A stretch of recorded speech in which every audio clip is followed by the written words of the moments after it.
நம்முடைய சாஸ்திரங்கள் பிரகாரம் சமய காவலர்களாக அந்தணர்களும், சமூக காவலர்களாக துறவிகளும் இருந்ததாக பார்க்கிறோம்.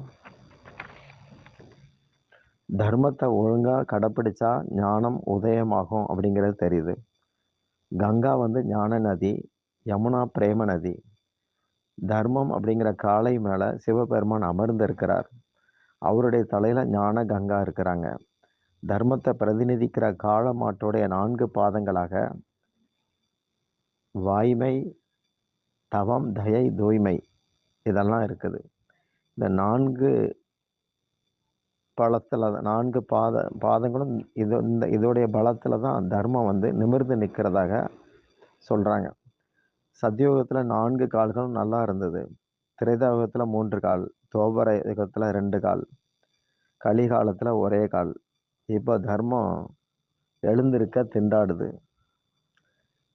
வாய்மை அப்படிங்கிறது உண்மையை குறிக்கும்.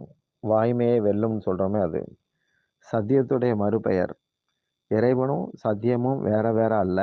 அதான் பாகவதம் ஆரம்பத்துல சத்தியம் பரம் தீமகி அப்படின்னு வருது. சத்தியத்தை தியானிப்போம். சத்தியத்துல நிற்கிறவன் கண்டிப்பா பரோபகாரியா, புண்ணியவானா, உலகத்துக்கு நன்மை தர்றவனா, உண்மை பேசுறவனா இருக்க முடியுது.